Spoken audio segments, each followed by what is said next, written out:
Tony, knowing where the program was when Akil and Joe got here, what were those final minutes like for you as a coach to kind of see that?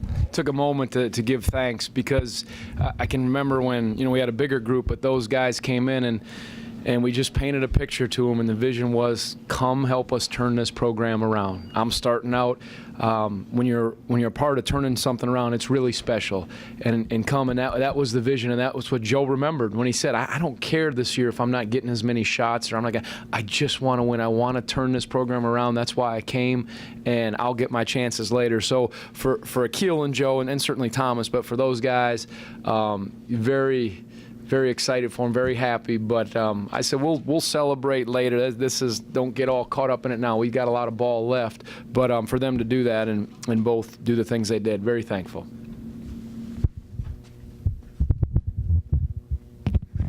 Tony, early on you kind of got going with the inside scoring and also really dominant rebounding. How big were your posts tonight? Yeah, listen, I think the key for us was, and I looked at the stat sheet, they're the #1 team in the ACC at points off turnover, so you can't turn it over. You've got to offensive rebound against the zone, and you got to bang some outside shots. And you got to sometimes try to get in that high post. And I thought we did that, especially in the second half, and that was key because it's hard, and you got to punch it off the dribble. But to see Akil and Mike early get all over the glass, we scored a lot of those. That was significant. We just tried to pin them low, and we had a couple different looks, but that was significant offensively. They exploited us a little bit defensively, but that play on the glass and the interior play was good. Was that tape on Malcolm's thumb just something to mess with Syracuse, or was there something? Yeah, he had.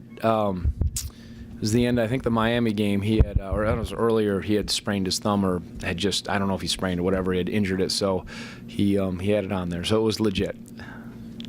Tony, did Mike take a big step forward today, maybe? It seemed like he played with a lot more toughness after a couple of early plays. Yeah, well, he was good. We needed it. He's a very good offensive rebounder. He always goes to the glass. That's one of the things we stat, and he's one of our best that way at going. And, where he was positioned, he had chances. There's very few weaknesses in that zone, and I'm not saying that offensive rebounding is one, but it gives you a chance if there's not a body on you right away to get in there, and he's long enough to be in those spots. And then he grabbed a couple nice defensive rebounds, and we needed it. That's been our kind of thing this year, different guys, different times, and certainly Mike gave us a great lift today.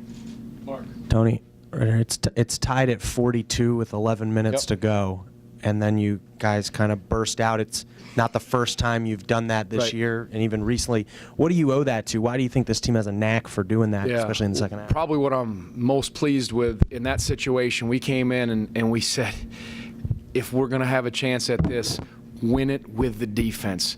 Let's stop giving them anything, and I want to see you later. We're a defensive team, and either we're going to do it this way or not. And I thought that's when they took another step. And I'll tell you guys this. It was kind of funny before the game. Last night, my dad called and said, give the guys a message. Give the guys a message. He said, tell them I want to see a really good man-to-man team beat a really good zone team. It's really important. You're representing the man-to-man teams, So we kind of joked and said that. But it was, fellas, we hang our hat on our defense. Either we're going to get stops and limit them to one chance and do this, or it's not going to happen. And I thought Justin gave us, everybody, they took it another notch, and we needed to because they're good, so good offensively, and we were fortunate to do that. And these guys have something in them to make those runs. They keep their composure, and they just keep playing, and that's important.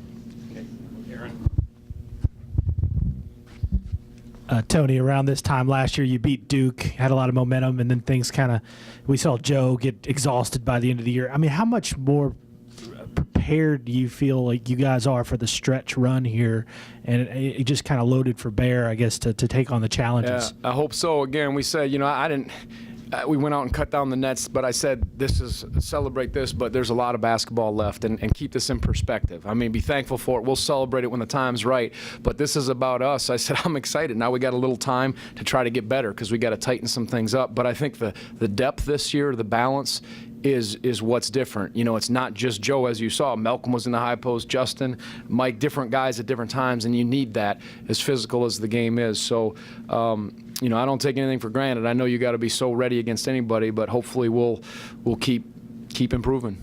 Jeff, you talked about the importance of hitting some shots against the zone. Yeah. You had not hit a three-pointer until Justin hit the one late in the first half. to make it a 1-point game going into halftime. In retrospect, was that a really significant shot? Yeah, we needed that. As I said, you have to hit some. You can't. It's hard to. It's almost impossible to beat them without knocking down some threes. And Joe was, we tried to move him around a little more in the second half. We did some things, but you need to take the cover off. And when we did that, and London stepped back and hit a big three, then Joe hit one, and it was timely. Again, being 7 of 11 in the second half from three is pretty good. So that changed, and we were very fortunate. I mean, really were. And I can't tell you I knew it was going to be electric, but that gives you something.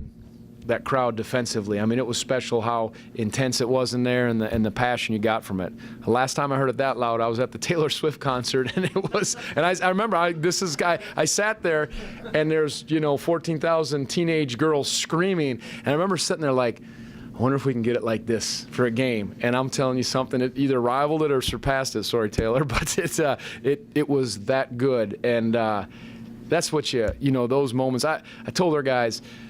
The celebration is in the playing. It's in executing. It's in defending and getting shots and doing it between the lines. That's the celebration to me as a coach and for the players. And it is so nice to cut nets down and do all that. But that's the joy. That's the pure part of it. And I just loved how they stayed on task all game. That was important to me. Had somebody broached the matter of cutting down the nets before the game to you? No, I didn't even. Ronnie. How did that all come about? Well, he said, he goes, we got to go back out there. We're going to cut the nets. And I was like, I don't know if we should do that out. But then he's like, look, it's been a while since we won it outright, and it's great for the guys to do that. And it's a thank you to the fans more than anything to me to say thanks for, what you've done for us. I mean, for 2 years where's my net? I actually had a piece of it. There it is. I was talking about it. Yeah, here it is. Yeah. Anything else you want me to do, Doug, or not? No, okay. But it's a thank you for 2 years to have this kind of atmosphere, and then to see it grow. It truly is a home court advantage.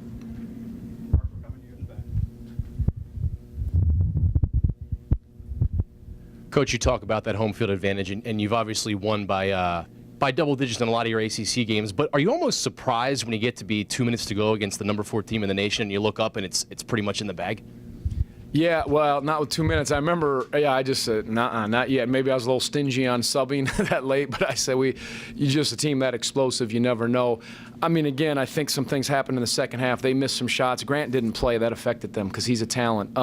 And they missed some shots. They missed free throws, and we just, knocking down some of those, it just kind of went quick. It wasn't that way until we tightened up defensively, and then, just slowly separated, and the crowd played a big role in that. But, yeah, to have that kind of lead with that much time, I wouldn't have expected that. Tony, it seems like guys get emotional senior day or whatever. Maybe you never know how they're going to come out.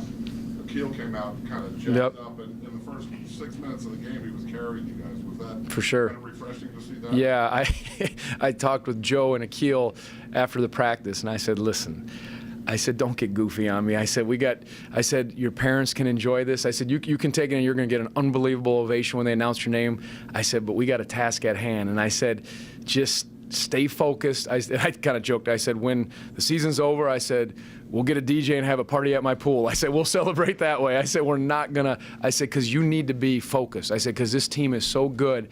And I've seen guys, it's so emotional. You're with your family and you got all those people, and the way the crowd was responding to them, it can take you down a road that I don't know if you want to go down in this important of a game. So I thought they did a great job of being locked in. And that's hard to do, easier said than done, because you see their eyes, you see the parents' eyes, you see everybody, and it's so emotional. But he was terrific early. He really did carry us.